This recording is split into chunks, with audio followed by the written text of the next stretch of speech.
Hello, I'm Kelley Mathews. Welcome to this interview. I have Dorothy Greco with me today. She is the author of several books, but today we're going to talk about the one that she is launching today called For the Love of Women. Welcome, Dorothy. I am excited to have this conversation with you. Well, I'm really glad that we're having it, Kelly. I've appreciated your work for a long time. Let's jump in and talk about this book that I just have really, I want to say enjoyed. It's a hard read, but it's a really worthwhile read, and I really want people to get a hold of it. Your topic is misogyny. The subtitle is Uprooting and Healing Misogyny in America. So misogyny is typically described, as a simple definition called the hatred of women, but Right. you give it a more robust definition. So give us that description, and why do you think we need a better definition? So this is what I have in the first chapter. Misogyny is a persistent, insidious belief that men's wants, needs, and experiences are more important than women's, and that political, religious, and social systems, as well as intimate relationships, should uphold this principle. These belief systems subsequently influence the laws, practices, and ethos of a given culture, eventually harming everyone, especially women and children.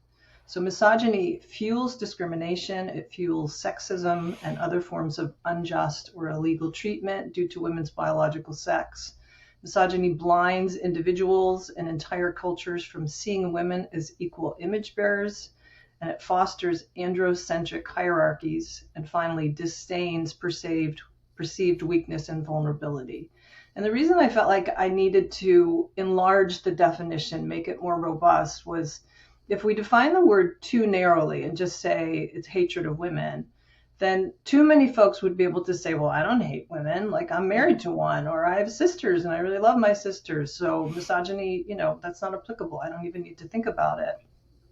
But once we learn to see how it's woven into the structures of our culture, the policies, how it's expressed in microaggressions, and how it continues to harm everybody, including men, then it becomes a little bit more difficult for us to dismiss it and say, I don't have to think about that. So that was part of the motivation in creating a new definition. You did a good job because you definitely exposed not only what is behind it, but the effects of it. Right, right. So give us some background on the title For the Love of Women. The original title was just Love the Women. And my editor at Zondervan, Carl Rohane, and I went back and forth many times. He felt like For the Love of Women was more invitational, less of a command. So the thinking is that if misogyny really is a hatred of the women, hatred of the feminine, then the antidote is to love women, right? And I don't mean like a sentimental or a sexual love, but a robust, all-encompassing love, the kind that's talked about in 1 Corinthians 13. Hmm. Okay. So why this book and why now? You've written other books, and they've Right. been the two I know of are marriage books, which have been really good. Why this one? And I was talking to one of my friends last week when we were going for a walk, and I said, this is either the best time to release a book on misogyny or the worst time to release a book on misogyny. And I won't know probably for a month or two. And the reason I say that, I don't mean to be hyperbolic, but it feels like pretty much every week or every other week, we learn about yet another well-known pastor or leader who it's been Hmm. discovered has child pornography on their computer, or who has sexually abused somebody, or who had an affair. And then think about, like, over the summer, I don't remember exactly when it was, but Doug Wilson had that interview on CNN. And I don't remember if it was him or somebody else who was interviewed, who was a leader in his church, advocated for the repealing of the 19th Amendment, which is a women's right Right. to vote. And I just think we are going backwards at a Yeah. really remarkable rate. So it's not just that misogyny is something that happened a long time ago in our country. It is happening now all the time. And I think if we don't talk about it and if we don't engage with it, the chances are that we are really going to lose some ground. Over the weekend, there was another leader of the Anglican Communion who was, yeah. All right. So it just keeps coming. Right? I'm going to vote that this is the best time for this book. Okay. So we'll just work on it, Thank make you. sure that it gets out there. what one of the things that I noticed as I read through this, and thank you for the early copy, is that it's very well researched. So, Mm. describe for me your writing style. Is this academic? Is it a memoir? Is it something in between, or something different? I think it's something different. So I like to describe myself as a journalist with pastoral instincts, and I've been doing both of those things for 40 plus years. I think one of my gifts is that I'm able to read a lot of different materials and then synthesize them into something that's coherent and clear. While I was researching this book, I read about 120 other books. There are about 500 footnotes in For the Love of Women, but it is not an academic book. So, when you say it's not academic, do you feel like it?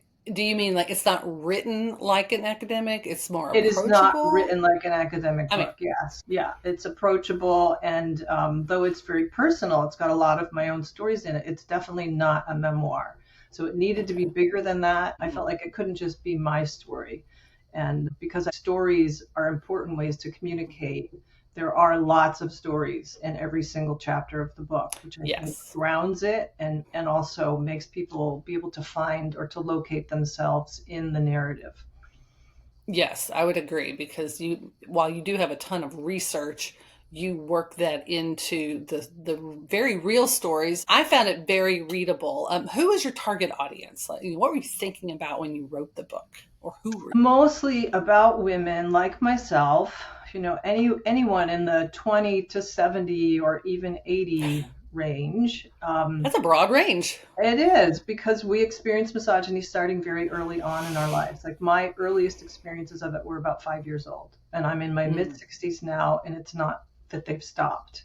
So I wanted to speak to women who have had experiences with misogyny, whether they're really major trauma like being raped or more, minor microaggressions over time. I wanted them to feel seen. I wanted them to know that their experiences mattered, that they are valuable, and that they're not crazy for trying to figure out what is going on. But the book is also written for men because no matter how many women are on board with wanting misogyny to end, we cannot do this on our own. Like, we have got right. to have men who are willing to lay down their privilege and use their power so that everybody flourishes rather than their little world gets protected. That's the call out, right? Is to say, men, can you read this book? Can you engage thoughtfully in this book? And can you actually do something to help end misogyny? Hmm. What chapter was most difficult to write, and why? There were two that were difficult for different reasons. The government chapter was hard for me because I've never been involved in the government. My Okay. experiences and knowledge of the government is somewhat small and a little bit removed. So I had to do a ton of research for that chapter. Um, had to interview a lot of people, lawyers, people who are in government, and it turns out I actually don't have a lot of friends who are in the law or in the government. So Okay. that was difficult for one reason. And then the second chapter that was really hard for me was the church. Hmm. And that was difficult emotionally, to, Yeah. to, to read stories, to have conversations with women who have had firsthand experience of being sexually abused, of being raped, of having their children experience sexual abuse at the hands of clergy. Oh, Kelley, that just, I could burst into tears right now. Yeah. It just grieves me so deeply that men would be abusing power in God's name. And the scars for that are just so deep, and it takes so much time and so much grace and so much help to process those things. And sometimes they never get processed. They never really get healed because people are just so overwhelmed and the trauma is so great. But the reality is, like, the church should be the safest place for women. That should be the Right. place where women know they will be cared for, they will be seen, they will be valued, they would be heard. And it's not universally true. For Yeah. some churches it is. Some churches are just so amazing at listening to women and supporting women and valuing women. But as you well know, that's not true everywhere. So that Right. chapter was, I was both just deeply, deeply sad and really, really angry when I wrote that chapter. And I think when you read that chapter, those things come across. There was fire in my belly when I was writing that. And that is not a bad thing. What would you say to the woman who reads your book and sees herself in that chapter? What hope can you give, or direction would you point them? Let's talk to the woman who sees herself, and maybe to a man who either, maybe not personally, but sees his church, who and sees patterns that he's like, oh wow, that's exactly how my church works, but that doesn't sound right. How would you direct those two people? Well, for the male who is the pastor or the leader, my first suggestion would be to repent, to go before the Mm, Lord and repent for any of the ways that you may have knowingly or unknowingly perpetuated misogyny. And two, to invite women to have conversations, ask questions like, mm, what could our church do better to support you as a female leader? What could our church do better to support you as a female parishioner? And then really listen to those mm. suggestions. My guess is that women would have some ideas that Yeah, I could share probably. with you. Hmm. For the woman, my first response would be empathy and to simply sit and listen and to hear her out. And then to encourage her to get the kind of support and help she needs to process the pain. Hmm. I think when we try to make changes in systems, when we haven't processed our pain and processed our grief, I'm not saying that doesn't work, but I think it works better. And I think we get less exhausted and less burnt out Yeah. if we do at least some of our processing, some of our healing first, and then go back in there to see what kind of changes we could make.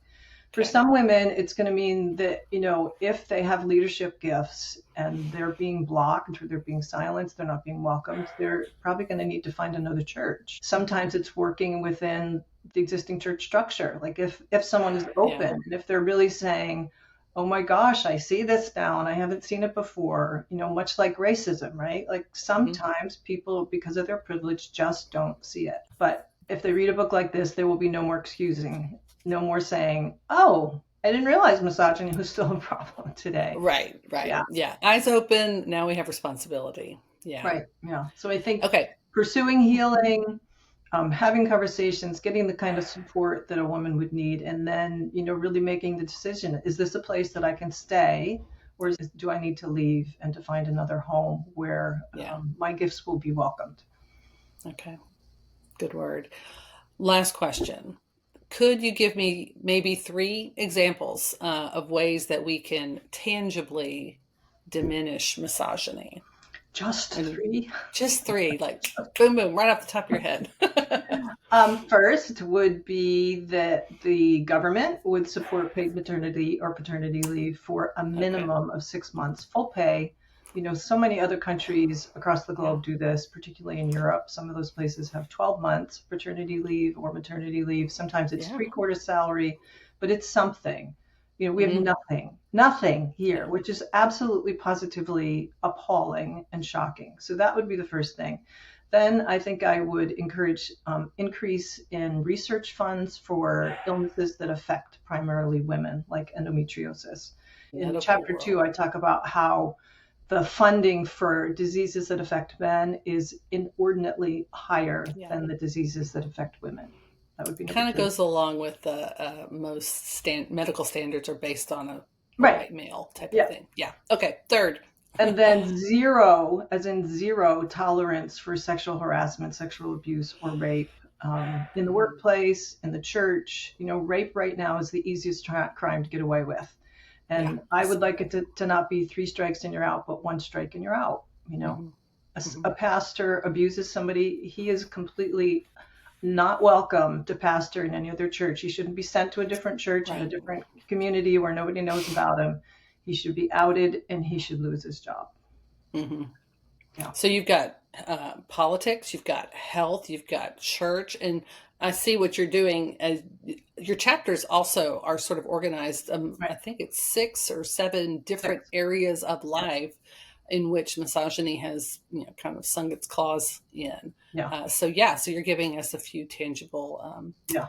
working ideas through those. So I would encourage everyone to go grab the book and read the rest of them and see, we're not going to all be able to answer all of them or, come at each area personally with whatever resources we have, but we probably have at least one or two areas that we can actively work in. So, Yeah, and even for us personally to be able to recognize like when are our boundaries being violated as women, mhm. and to know I'm not going to tolerate that anymore. I'm not going to be a kind Christian woman. I'm going to say absolutely positively you cannot do that. You cannot say that to me. Period. Like even that That helps. is for the love of women, though, because what you're saying is, I don't have to be nice because, in that sense, Right. because that's not actually love Right. for yourself or even for that other person who's hurting you in some Right. ways. So sometimes it's tough and it's boundaries and it's justice. So yeah, Right. thank you, Dorothy. I really, really hope this book makes its way into the hands of pastors and not just women, but pretty much, Yes. Yeah. yeah, the entire church would be great. So I will do my part and try to get the word out. Thank you for joining me, and it was great to see you again. Yeah. Thanks for the conversation. I appreciate it. You bet.